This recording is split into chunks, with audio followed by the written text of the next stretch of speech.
Hello, everyone. Wednesday night golf show from Osimo.com. You know who I am, Ben Raza, here with Jason Roslin. As always, it's a sandwich week because we all want to talk about the PGA Championship. That's next week. We got the Byron Nelson here. We're going to get through it. There's some stuff to talk about. Not going to be the most in-depth show because it's not the most in-depth week. What do you feel about this tournament? Just kicking it right off. Yeah, well, all right. I'll first say this. For people that are super overly excited to be playing the PGA Championship next week, I'll come out tomorrow with the first cut, which is a free article that I do every week, except nice little spin here. First off, Ben lives pretty darn close to the course, and I've actually had the pleasure of playing the course. I played it on my 30th birthday 2 years ago. I'm showing my age. If you guys didn't know it, I just gave it away. But I played it on my 30th birthday. It was an incredible experience. I played it from the exact same tees that these guys are going to be playing it. So I'm going to give my detail tomorrow. So if you are excited, wait until after lock, sometime midday, and I'll have that. However, we get to play Trinity Forest and this week. And what's so funny about it is that you're only going to see the forest on the outsides of the course. No trees come into play. It's very, very similar to Open Championships that we get over across the pond. Very similar to even the last two that we've had. What was the one we just had? Birkdale and the one that Spieth won at. It's actually more similar to the one that Spieth won at. But yeah, I'm excited for the fact that I got a chance to win 100K with Jordan Spieth in the field yet again. But yeah, of course, don't get me wrong. We're staring at awesome prize pools for next week, so it kind of makes sense. So I don't know. How about you? I mean, I know that you're probably looking forward to it next week as well, but I mean, you're doing the normal slate this week. I am. I'm not backing off. No, I'm not backing off. I had a good week last week. That makes it easier to justify that. This course, it's funny. I feel like I should like it more, but I just don't. Like Europe, it suits what I normally do. Yep. It's a link Totally style, but I just don't like this course. It's just annoys me. All right, well, let me tell you this though. Did you watch Spieth's interview? I know you're not really an interview guy. I didn't see it. I saw a couple comments from it that made its way through Twitter, but expand upon it. I do like to catch them when I can, but I did not happen to see his this Okay, week. so specifically about the golf course, Chantal McCabe did, I thought, actually a really nice job of asking him how the golf course was going to set up this weekend. He said that, number one, first and foremost, it's set up, the course is set up to have south winds and be firm and fast. We're literally getting the opposite. Like, you couldn't get further from the opposite this week. We're getting a ton of rain. It's going to be super soft, and it's going to play in opposite winds, which is going to make it, and I quote, miles longer. I didn't say that. That's not my words. That's Jordan Spieth's words. So he said that he still expects it, because it's so soft, to be relatively low scoring.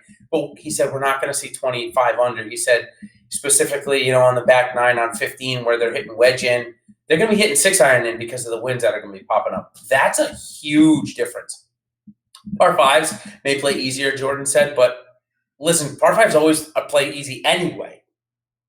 So I think it's going to be a little bit of a different test. We're not going to see 25 under or I whatever. hope not. Yeah, I don't like those weeks. I mean, I liked 2 weeks ago where the winning score was single digits. We're not going to get that. We're going to get 15 to 20 under this week, not 25 under or whatever crazy Aaron Wise stat we had last week.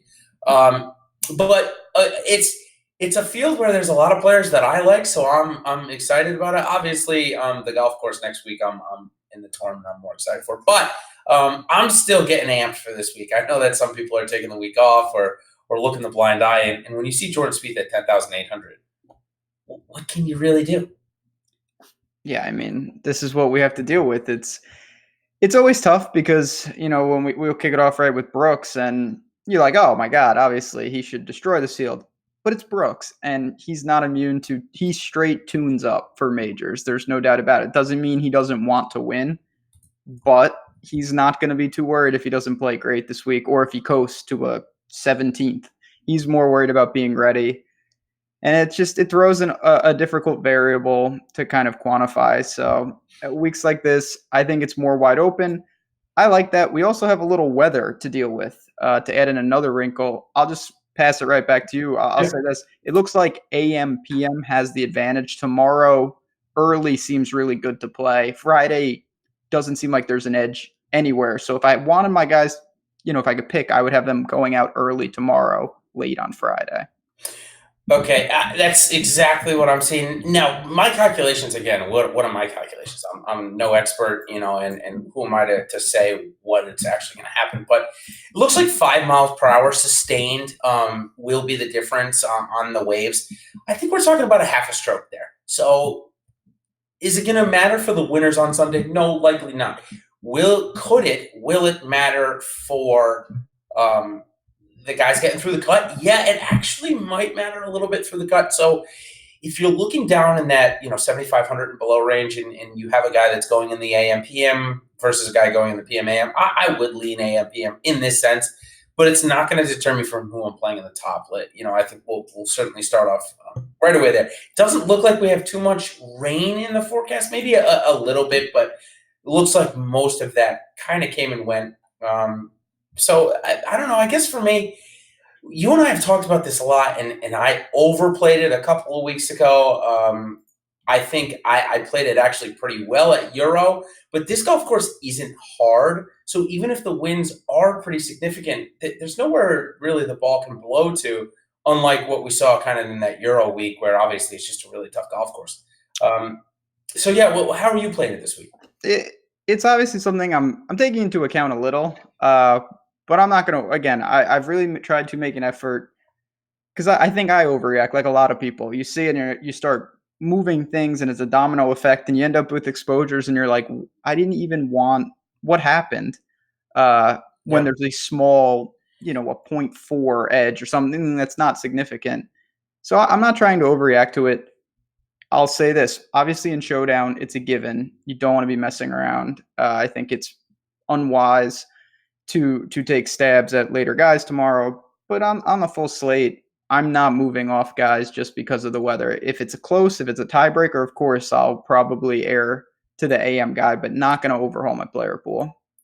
Yeah, I will say early as can be, and this is where, I highlighted a few tee times for us before we came on. One of them, Bud Cauley, Kelly Craft, Brandon Harkins, Brandon Grace, JT Poston, Wyndham Clark. First tee times off, there's actually some pretty good names there, and some names that are likely going to be in your player pool, definitely are in my player pool. They do have the calmest conditions. It looks like 5 miles per hour starting tomorrow morning. It starts to get a little windier, 10 miles per hour. The most that we're going to see is 17 sustained. It's really not that much. The golf course is set up for 15 miles an hour. Jordan Spieth said that in his presser today. So I guess, to be honest with you, I'm really not worried about the wind as well. But how about those first two tee times? Anybody you want to stack there? Now, you don't have to really give me your thoughts on them because we'll get to those players a little later on. But any guys you want to stack there? I mean, or on leader bets for that matter. So yeah, I mean, I think you're going to see a lot of people try to target those, and for good reason. Target some early guys. I believe, Killa Keith is going out early. He's going to be a popular play. I'll say this: JT Poston is a guy that I really like this week. And before I say something stupid, he is the first guy out tomorrow. I could see him going low. Last week we saw Seamus almost pull that off, double bogeyed late. And we, that is a thing. It's an angle that a lot of people like to play, but there's a reason for it. You go out, you get the perfect greens, get in before the wind, you can go low. So I was really happy to see Poston in one of those early tee times. Yeah, he needs that bounce back week, obviously, as you mentioned. So later on, the guys that may end up getting a shaft here. Again, it's a may, and again, I think it's only about a half shot. But Spieth, Stenson, Matsuyama, Leishman, Howell III, and Reed, those are the highlights in the afternoon. We've already spent a couple of minutes on Spieth. Stenson, Matsuyama, a little too expensive for you to stack, I imagine. Again, we can get to them in a couple of minutes, but have you found a way to stack them, or is it just too much for you? I got there a little where I took a combination of those guys, throw in Reed, where I took two of them, but it was tough. I like Decky a good amount. I like the balance build, and if you take two of them, you're really omitting, the 8s and the 9s. You're probably going to end up splashing in that mid-7s, which there's a lot of plays down there, but I still didn't love exactly how that's set up. Yep. I think it's tough. It's much tougher this week. I will say I found it much easier to say starting with Wise and Mitchell, because then you're averaging that high 7 that you just mentioned, where there are a ton of names. So, all right, those are the tee times I want to mention. And now we're going to go into a little bit of the ownership talk, where ownership's just dropped here just before we came on the show. And of course, to get the full predictions, which I got to be honest, the RSQ, which is the way to relate how good the ownership projections are, been averaging close to 90% every week from the guys at Osmo. So if you like to play those angles, definitely a way to do it. So this week it looks like the chalk above 9K. So we're just going to focus on the guys 9K. It looks like we're going to get Koepka, Keith Mitchell, Hideki Matsuyama, and it looks like Aaron Wise, the defending champion, has trended up as well. Looking like he's going to come in somewhere in the mid-teens. So with that being said, those 4 guys, are we playing all 4 of them? Are we leaving one out? What's your thoughts? So I believe I have exposure to all 4 just because they're all very talented players. But Killa Keith is a guy I'm probably coming in a little underweight on. Nothing against him. He's certainly got the length. He's been playing impressive, but I still worry about certainly his short game. Aaron Wise, I don't know what I wish, to be honest. I was going to say I wish he wasn't playing as well, but then I'd be a little scared. It's just it is a good spot. I saw, at the Masters, I wish I got in earlier there last week. Another good one. It's hard not to like him, even though he's priced for him winning last year. You're paying the tax there. Yep. And then for the 2 big guys, I don't really have a strong stance. I think, Brooks is, of course, in play. I don't have a really aggressive line on him, though. So it's really tough because we're talking about 100 plus ownership on these 4 guys, so it's likely you're going to see one of them in most lineups. It's just going to end up happening that way. So is that a reason to just fade all 4 of them? Well, for me, yeah, I think that, if I'm making a million lineups or, however many I make, it's likely that I tell the fantasy cruncher to remove those 4 guys from a couple of them. With that, just again, these are for MMEs. Is Keith Mitchell and Aaron Wise in my main lineup at this point? Yeah, they are, because you're able to put 4 other really talented golfers and not really have to be, banking on Nate Lashley or Doug Gim to get you through the cut. Which, it's been a bet that's paid off a couple of times this year. Don't get me wrong, especially if it gets you up to Brooks Koepka. But I found more success using that balance build this year. If you look at all of, I'm not saying you, if you look at your results and my results specifically, the wins that I've had this year have come on balance builds. Now, I also think that when you look at the average salary for the winners being at 8,500, it kind of goes to a balance build. But anyways, okay, so the leverage above 9K, again, we're just sticking with 9K. We'll get to the other ones. Is Spieth and Grace. Talked about Spieth, so I'll give you the floor on Jordan if you want to talk about him for a minute, or Brandon Grace, either or.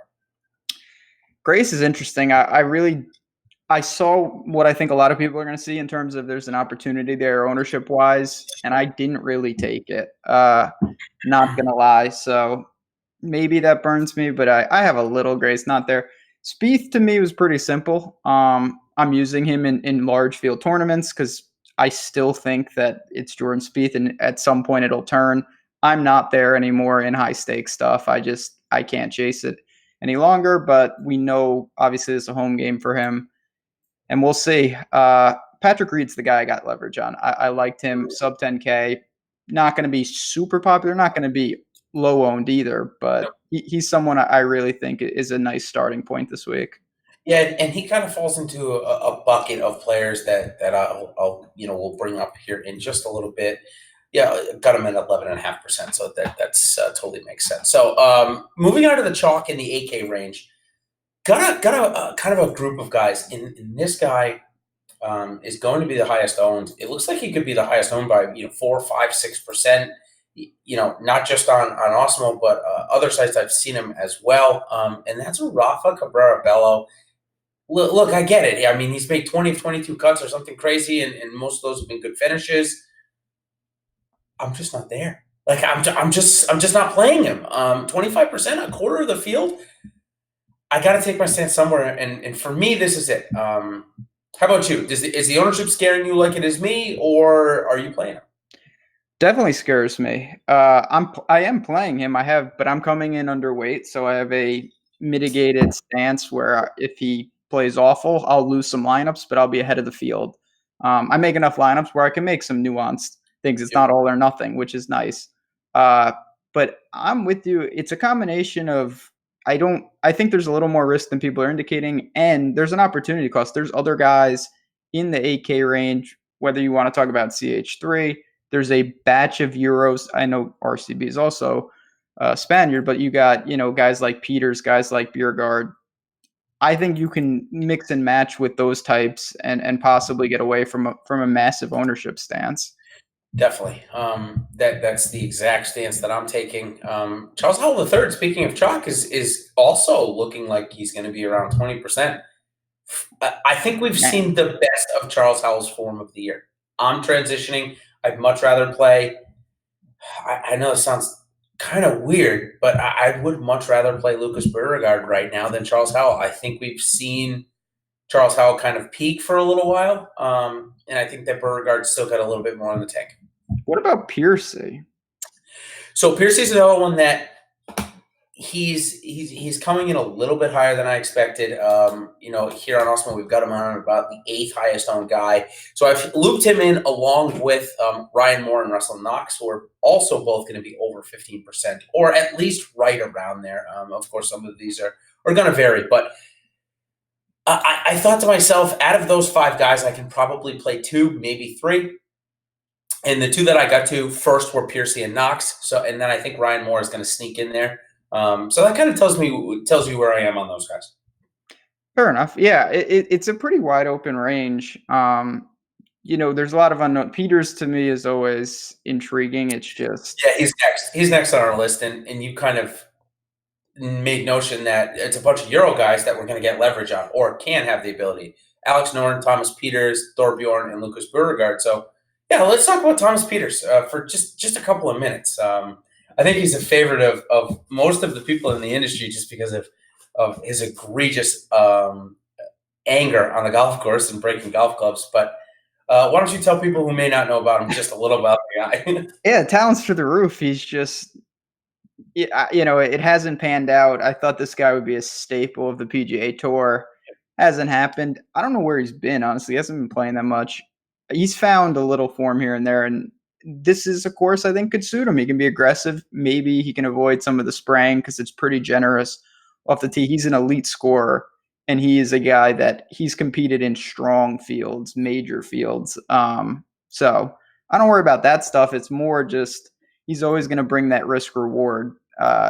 Even when he was playing great, he's not a guy that would ever sniff my cash lineups because he's just the miscut equity is perpetually high for a guy that talented. Yep, it's been terrible, since I think he came 6th in last year's PGA Championship, which is why he's over here because he's playing next week. He also could have gotten in on this silly Ryder Cup exemption in the PGA Championship. If you don't know about it, you got to look this one up. It's anybody that was on the Ryder Cup team is automatically exempted to the PGA if they're in the top 100 in the world. Crazy. Anyways, that's why he's here, because he's playing next week. I am interested. He's had a couple of top 10s on the Euro Tour, so it's not like, he's on Jordan Spieth form and hasn't, had a top 10 since the British Open a couple of years ago. So yeah, I'm intrigued here. He fits the exact course. Spieth said it's going to play extremely long and wet courses. Yeah, Thomas Peters signed me up. Even if we aren't getting him in great form, Lucas Beauregard has kind of taken over the Thomas Peters role of. He really has. Yeah, of Euro Tour players that have come over and really excelled. So I really like both of them. Not there on Alex Noren. I am there on Thunder Thor, though, to be completely honest with you. He's shown us every week that he goes out and competes, makes cuts, and puts up DraftKings points. I'm in on Noren, just so you know. You're back. Yeah, I'm way back in on Noren. So I don't know if Kyle's. I know this is a terrible seg, but like I don't know if it's Kyle Stanley playing well last week. You're ready. Now I'm Yeah. like, all right, all these guys that used to be good are coming back. Speak then. This is Yeah, it. maybe it's Yeah. a peace moment too. I am in a Norn. Obviously, Thunder Bears certainly in play. I do want to bring chat. Billy mentioned, and he's right. Justin Harding. I have not heard one person mention him the entire week, me included. Does anybody want to talk about him? It's interesting. You're going to You know get what it limited is? ownership, and he's playing well. There's no doubt. You know what it is? It's because the FanDuel and DraftKings have the wrong picture in there. It's got to be. I mean, there's no Using other the reason. alias picture. I mean, this is a guy that obviously at the Masters was cooking. Now, Heritage. The thing about Heritage, it's such a unique course, and it has no correlation to really this. It can kind of throw people off. Now, if you think maybe he's cooling off, that's a different story. But I don't, in an MME large field type tournament, I wouldn't fault anyone for saying I'm going to take a guy that we know is very talented. Yeah, speaking of that, there's another guy that fits the, maybe didn't play well at RBC, but really that's such a different golf course. Abraham Answer is the next guy I want to talk about. But before I get to Answer, Justin Harding, he's going to be, I think, really, really low owned, is a great pivot. He's also fighting for that special PGA Tour membership. With all the good finish at the Masters, the couple of cuts he made before. So it's interesting. He's not as high as Beauregard. Beauregard's like right on that cusp. Fitzpatrick already got it, obviously. So it's interesting that he's fighting for it and getting these starts, a couple of more good starts, and he will be able to likely get himself a PGA Tour card, which is crazy for him to think about. So before I move down, I want to talk about a group of guys all in the mid ownership range above 8K, and just get your top three in this six. Six guys, seven. Stenson, Leishman, Patrick Reed, who you did mention, Rory Sabatini, Ryan Palmer, Sung Jae, Aaron Wise. Now, actually, no, I'm going to take out Wise because he's actually a little higher projected than I thought. So everyone besides Wise, so those six guys, give me your top three. All going to be roughly 12 to 15 to 17% owned. It would be Reed would be first, and then probably I'm gonna say Stenson and Sunjay M. I have no problem with Leash. I want to, those guys are all very, very playable. But I that range, that's the low, basically flat 10K give or take. Yep. I see a lot of interest in there. Yep, ton of interest. Okay, so now as we do for this section, at least, it's the Make the Cut segment. And of course, if you're interested in the actual odds of making the cut, we've added that to the Awesemo player projection right under the PGA, of course, the PGA drop-down menu. So go ahead and check that out. It's a nice, cool feature that's been added in over the last couple of weeks. So first guy I want to talk about, we talked about Justin Harding, and he actually pops in. I'm going to sort by name, so it's a little easier for me to find here. And it looks like Justin Harding is 57%, so that's not bad. First guy I want to talk about is a guy that's been getting buzz and has been tearing up the web.com tour, and that is Scotty Schaeffler. Looks like the model has him at a 66% chance to make this cut, which is really good. I mean, we're talking about a guy that has very limited PGA Tour starts. What do you make of Scotty Schaeffler? Do you agree with the model at 66%? Do you want the over or under on that? And is he in your player pool this week? He's certainly in my player pool. This is a guy that I really like. Now, I will say he's, first of all, talk about the most egregious pairing of all time. It's him, Fratelli, and Tony Romo. Yeah, what? Very disturbing. Right in the thick of the wind, too. So that's not ideal. But this is a guy that's really talented. He's tearing up the web. He's making the most of his starts here. And I like him on DraftKings 7,900, but Zach just pointed this out in chat, and he's 100% right. He's the minimum on Yahoo. He's the flat min. So I don't know why you wouldn't play him there. That's just a bargain and something you want to be aware of. I think he does find the weekend and plays very well. I hope he does. He's definitely a great talent, and certainly I like to see these young talents come out and make a name for themselves. Another guy that fits that bill that actually hasn't been playing well, though, on the web.com tour this year, and that's Doug Gim. Now, he's much lower, 6,500 on DraftKings, so much cheaper. Like I said, the form has been off, but so the model says 48% to make that cut.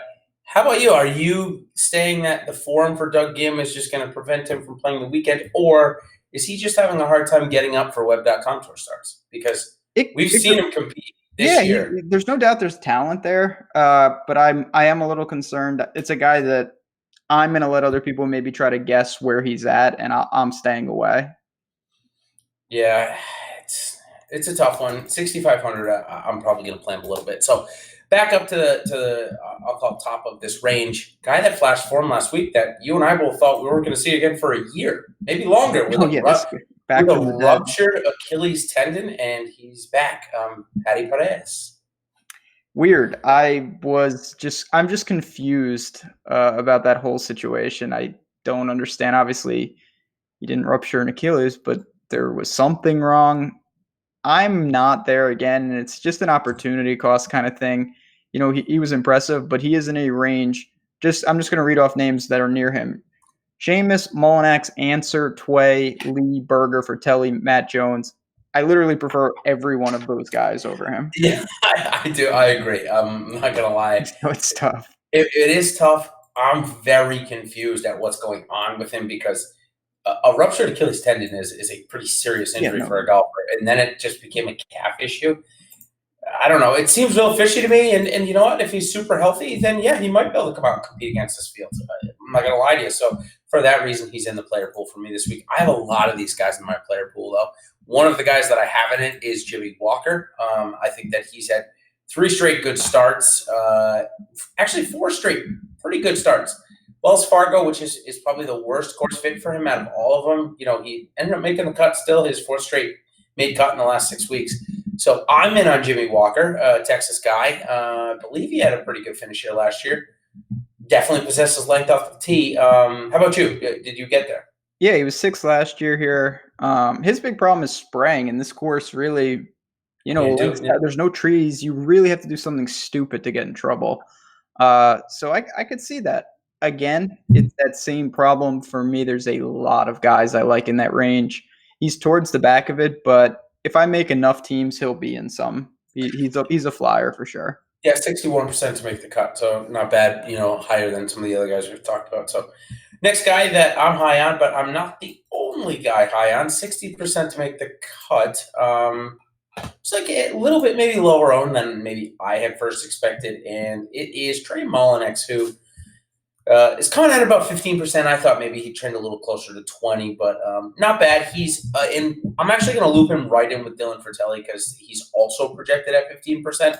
So you and I both like Dylan. We don't like 15%, though. We're used to playing this guy sub 10. You still playing him? I am still playing Fratelli. I will say, if he was in the morning wave, I probably would have 100% of him. I really like the spot. I am concerned about his draw, though. Mullinax, it's not that I'm not playing him. I have some, but I slid a lot of that ownership to Abraham Anser, who I think's in a nice spot and is the same price.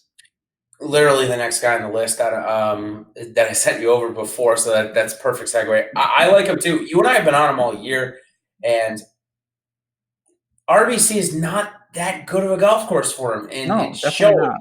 He's been struggling a little bit with his irons, but it was the putter. I mean, he was terrible with his putter at RBC. Still gained strokes off the tee. He'll see that benefit him this week. So I'm in on Abraham Anser. Next guy I'm in at, which I wrote in my write-up today that maybe I'm a tad early, but I'm back in on Kevin Tway. I watched him play at Augusta as much as I could. The form seemed back. He seemed in control of his golf swing again. So, yeah, I'm back in on Kevin Tway. Good finish here last year, so I'm in. He's an interesting guy because obviously he's one of them, and not everyone is like this, but I do think there's something to winning, and then you get on a bad streak, especially if you're not a super talented guy. He broke through, and then we saw a really ugly form, showed some life at the Masters. This is a good course for him, very aggressive off the tee. I also am, I don't think you're going to need much to get over, and I have him on a couple of pretty important teams for me. So I'm with you as a dark horse. I think Kevin Tway plays well again this week. Yep. I just think it's a good spot for him to come back at. Daniel Berger. I would rather play Kevin Tway. Daniel Berger. You know my feeling on him. Where do you stand on him this week? same place I always stand. And I'm like, interesting. And then I'm like, well, he's not that good, so maybe it's not a bargain price. Uh, again, he gets a good tee time. He's one of those guys in that Fratelli range that I did use, but I will say he's been disappointing time and time again with his irons. He's putting well, he's driving well. He just cannot stick them with the irons. He needs to fix that. And week after week, it seems like if you fade him, yeah, he's getting through, but what is he really doing? So I totally get if the ownership's going to mass pivoting, but at the same time, to me, feels almost like a fringe cash play because he is making cuts. 68% to do that again this Yeah, week. So. I think he gets through, and I'm not sure how much placement points he returns. I mean, he's about $600 cheaper than Thorbjorn and is roughly the same odds to make the cut. So you're getting a little bit of a discount. I'd use Thor and GPP. I'd use Berger and Cash. If it's really down to those two guys and you can do money, do well with the $600, then do it. Let's stay on this injury front for this next guy that I want to talk about. I got to be honest, man. This is a crazy one here. This one I'm absolutely baffled on. The Asian Development Tour. Oh, yeah, here we go. I wanted to ask you about this, yeah. Tweeted out that Kiradech Aphibarnrat could not make a start at the Hong Kong Open, which was where the European Tour played last week, because he tore his ACL. But he's in this field, and he's 7,400. Yeah, it's the Pat Perez sequel. I don't know. If he was healthy, I wouldn't play him this week, probably. But he's playing on a torn ACL, supposedly. Yeah, I mean, I refuse to believe that. I'm not touching him because I just don't know what the deal is. And yeah, if it's a situation, like I said, I'm not getting into, but I guess people may see that price and be like, oh, wow, because Aphibarnrat's the kind of guy, in strong fields, he's around that price. So I get it. We don't know the full story there one way or another. Yep. Blowing my mind. So very shady. Another guy next two guys I want to talk about missed the cut last week, burned a lot of people, including myself, pretty heavily, and that is Sam Burns and Wyndham Clark. Burns actually withdrew, so I'm staying on the injury front because it's right in front of me. Burns withdrew due to a bad back, but I'm calling it. This is, and I'm not the first person to use this. I'm calling it the withdraw quit. It means he's not withdrawing, likely due to an injury. It's likely he's just quit. But we don't know that for sure. With that being said, is Burns and Clark, which statistically could be a really good fit here. Did they make your player pool, or is an injury concern with Burns too much and Clark's inability to be consistent? Yeah, Burns. That's what, I always struggle with that. It's like a pseudo chicken or the egg because I'm like, is he 6 over because his back hurts and that's why he played bad, and now is he hurt, or did he just play bad and then just say, you know what, forget my it? My back is a little like tense. Yeah. Exactly. I waited and see with him. Clark, I think this is a much better course. He's a very good driver of the ball. He's going to miss some cuts here and there. You take his year on a macro view, it's been impressive. So I have no problem going to him. I still have JT Poston ahead of him. He's another good driver of the ball. Had a little hiccup there, but I think he responds in fine fashion. Yes, he's definitely finding his groove on tour. Okay, two names that are in this price range from our buddy Coolers. From our buddy Coolers that is sending us some egregious takes. Troy Merritt has played very little, but when he's played rather good. I'm interested at 7,100. I'm not going to lie. He doesn't hit the ball overly long, but he doesn't do anything really that bad either. So I'm kind of interested. Obviously, I think it was a much better start for him at the RBC where he did play quite well. I'm not overly excited about him, but he's in my player pool. How about you? He is a guy that the first thing that stuck out is where has he been? He's got very limited starts on tour this year, but he's made the most. He was good at Heritage, good at Tournament Champions. Obviously, it's a midget field and whatnot, RSM, but that's going back a little. So sample size is really limited. For me, I didn't get there because I used a fellow egregious guy who was on the list. I used some Kramer Hickok, who is a Longhorn Spieth buddy. Flyer, I didn't see that much in the low sevens. We talked about a lot of guys in that mid-7 range, and I was pretty much in on all of them. So that's where the bulk of my ownership came. Yeah, another guy that's getting ownership for me. It's the ability to score DraftKings points when he makes the cut, no matter what position Yep. he finishes in, and it's Ollie. Look, you look at his DraftKings points, which I put in my model here for all the premium subscribers. The historical DraftKings points, he's got 20, 90, 20, 90. And it's like, okay, well, for GPPs, that's what we're looking for. I mean, even last week when he ended up squeaking by the cut, look at his points. The points were good again. It's just how Ollie plays. So for that reason, he's definitely in my showdown lineups, and he'll likely be in a couple of my week long. And cross our fingers for the cut. Martin Laird, guy that popped up on the leaderboard last week, kind of a sneaky long player as well. Grew up in Scotland, so link style kind of fits him. He make your play pool. He didn't. But if I made a little more teams, he would have. I see why you want to go there, or why someone would. I'm honestly, truth be told, I usually target him in desert tracks, waste management, or out there, Summerlin type courses. He's a Vegas guy, but he has the skill set to compete here. I went back to Russell Henley, kind of as my YOLO pivot of like someone who him and Laird to me are somewhat similar in the sense I think they're very talented. They get lost in the shuffle sometimes, kind of form golfers, which scares me with Henley because he's not playing well. But again, the lower sevens were kind of dead for me just because of the mid sevens. Yep. How about a guy that was popular last week, likely to be very popular again, and is on the egregious list from Buddy Coolers, Adam Schenk. Adam Schenk is a pretty good player. I guess he's just good. That's what I learned last week. He really handled Wells Fargo, and I was impressed. So I have no problem going back. Him and Henkel Voyda. Can he score though? He score. He can grind, but can he score is the question. We'll see that this week. That's going to be.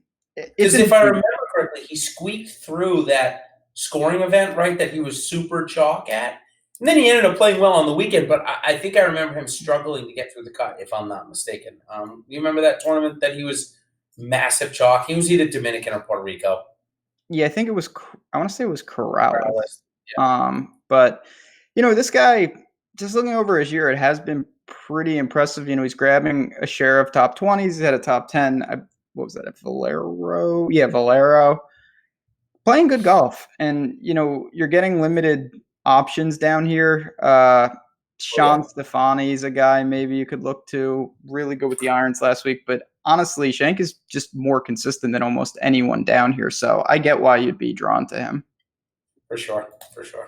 All right, let's before we move on to the 7K guys, 6K guys. The last 7K guy that Coolers wants us to talk about is Bud Cauley. First guy out. That means he'll be in my player pool. He's also been playing pretty well. If he's missed the cut, he's literally missed it on the number. But it's even better than that. If you go look at his probability to make the cut, it's back 9 Friday collapses. It's not like, oh, he's way out of the cut line and doesn't get – no. It's he's well inside it and then collapses. Although I believe he's made, 3 straight cuts, if I'm not mistaken. I'll go look that up while you give me your thoughts on Bud. Yeah, Bud Cauley, it's a guy that I still go back to, his season was derailed with the car accident. He got back. He's had some growing pains here and there, but he's starting to play well, and he's an incredible around the green player, one of the best on tour, has plenty of length. The irons have been hit or miss here, but I think all the talent is there. So that's a guy that I'm going to continue to play in certain spots. Doesn't stand out. I'm not like jamming Bud Cauley by any stretch, but on lineups where I needed a guy in that range, I didn't hesitate to look to him. Yeah, and again, like I said, the 3 cuts that he's missed recently have all been on the number. Other than that, 74, 70, 67, 70 DraftKings points. Really solid for a guy 7,400. So I'm going to be in on Bud Cauley. Got a good tee time draw. So I will definitely have some Bud Cauley this week. So moving below 7K, and this is where it's going to go quick. It's going to go real quick. There's just not much. Right off the egregious take, though, that Coolers would like us to talk about is Harris English, DJ Trahan. I know I said that wrong, but God, it's fun to talk about it that way. Some numbers statistically look pretty decent for DJ Trahan, but he doesn't have that many starts. So it's I believe if I look at my field rank, he might even be ranked like 8th in strokes gained off the tee. But again, he has very, very limited starts. Either of those guys you get to, Han or English, Trahan or English? I didn't. It was pretty bad, sub 7. Henkel Really bad. Voyda is the guy that I think people will be drawn to because he's making cuts and he's playing well. Other than that, a chat just mentioned Harkins. He's always an elite scorer, but I worry about him just making the cut these days and not playing good golf. So Yeah, Harkins was actually on my the one team that was pretty good for me in the $5 DraftKings. Not the main one, the secondary he 60K one. scores like a banshee, that guy. Yeah, he was in my third place. I'm sorry, I came in sixth or fifth, one or the other, sixth or fifth. He was on that team at 6,900. Obviously, if I went home, I would have won everything. But he was good enough at 6,900 to put up, I believe, close to 60 points, which is pretty close to 10x, and that's great value. So if he gets through the cut, he definitely will pay it off. One guy right in that range that has made a couple of cuts in a row, got a great golf swing. Texas Longhorn guy, friend of Speed, this Cody Gribble, left-hander. I believe he's a Texas guy, if I'm not mistaken. I think that's right. He's a winner on tour, which he's a PGA Tour winner, but I believe he's made a couple of cuts in a row and made the cut here last year. So interested in him. Guy that I'm playing, I pretty much play him every week, just a couple of lineups. But this course does seem like it fit him. Came 21st here last year. The heir to the Tyler's throne. We just got asked about him in chat. Excuse me, any Peter Uline for you? Oh man, what a world when I have Peter Uline and Bill Haas are like, my boys that have just been. Peter Uline is awful. It kills me. I can't even rationalize a reason to play him. It's just Bill Haas sparked last week and then he fell apart too. It's just not there. So I would love to see Peter Uline play good one of these weeks. He's just been awful. He's a good putter, but that's about it, and it's disappointing. Again next year, to be honest with you, it's just not looking good. Hey, what about Alex Prue? Do you have any of that guy? I don't, but I've heard his name. I know some people that do like him. Kind of a talented guy, but nothing really stood out when I looked at him at 6,900. Good driver of the ball, I guess I should. Yeah, I don't know. I guess a little maybe, but not. No. I would rather go down to Nate Lashley. I mean, if you're playing Alex Prue, you're doing it because his stats look good. Mm-hmm. Where Nate Lashley's stats look good. He made the cut at the Wells Fargo. Yeah, I would rather play Nate Lashley here. How about you? I probably just because of the savings. That's at least you're getting. Where is that guy? Yeah, 6,300 for Nate Lashley. That's pretty good. You're not going to find anyone else down there. My goal is to not have to play any of these guys. Cam Davis is in one of these. He's in the mid-6s. I play that guy every week. He never makes the cut, ever. I got one name that I think you're going to like because of last week's score. Tom Lovelady. Have you heard that name? Did you check out his scorecard from last week if you have heard the name and know who he is? I believe he made a 10 on a hole. That 5. 7, yes. That's not good. That guy's a super bomber. Super bomber. So he shot 4 over with that 10. Yes. Shot 4 over, like I said, battled all the way back to 1 under at one point on Friday before collapsing. He must have been cut. What a surprise. But get away from that 10. And he's going into the weekend with a chance at a top 15. So I do like Tom Lovelady. He's 4th in strokes gained off the tee in this field. For a guy at 6,200, that's that good off the tee. Yeah, I mean, he's not going to be in my cash game lineup, but he'll be. Don't do that. I'll probably get him in somewhere around 10% in the $5. I mean, that's just to wrap it up for me. Drive the Green type of tournament. We saw, and I'm not going to take everything just from a 1 week thing, but we saw the winner last week. You're going to have to take some weird stances, and in a field like this where it is wide open. Guys like that, yeah, it's very aggressive, but you get someone at 0.6% and they get going. That's how you really beat 100,000 people. I'm not saying that's the only way, but you got to kind of open up your player pool if you're trying to win a top-heavy giant field tournament. Any names for you down here that you're going to be trying to hit a few of those? Like Adam Svensson is the name that I'll play a couple lineups. There's only one guy. And I don't have a lot of this guy. I'm using him in Showdown of all things. I have some Sepp Straka. He's been a fast starter in a couple spots. again, this is not something where I really think that I'm looking to do it, but that's the one guy that I have him on my showdown lineups for tomorrow, and think maybe he can give me a nice under par round, and the rest of my team will do the heavy lifting. Yeah, and so for showdown tomorrow, mainly for the most part, I take it you're stacking the morning guys. Absolutely, I think that's the way to go. It's not like some guy, of course, someone in the afternoon is going to play well.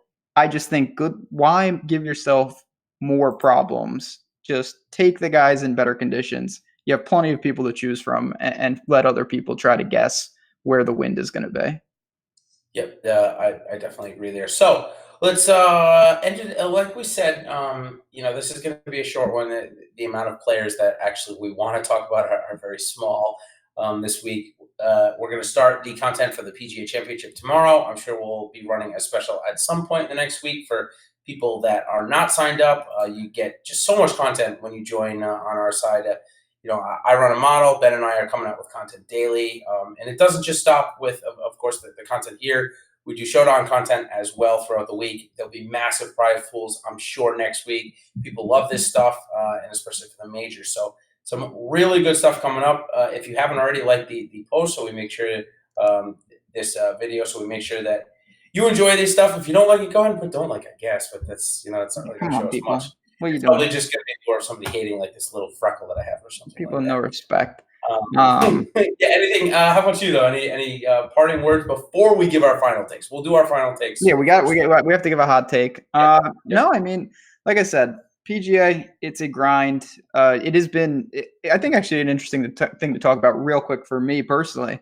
It's one of these years where I'm like, oh my God, nothing has broke my way. And then I stopped and I had a good Wells Fargo, and I realized we've played one of the 4 majors. The year is so long. It's such a grind, and 1 week can change so much. So yeah, tell me about your week last week. I know that you were sweating Matsuyama before we go. Yeah, thank God he got in. Kyle Stanley really helped me. Had a lot of dom, and it's just one of those weeks. I was really close, didn't fully get there, but had enough permutations that I was able to grab a couple things that I wanted to do, which I was happy about. And it was nice to at least have not a damaging Sunday. So it's a long year. Tournaments like this, it's good opportunities to get into a groove leading up to a major. But we got hot takes. I have an interesting hot take. I just thought about what I wanted to say.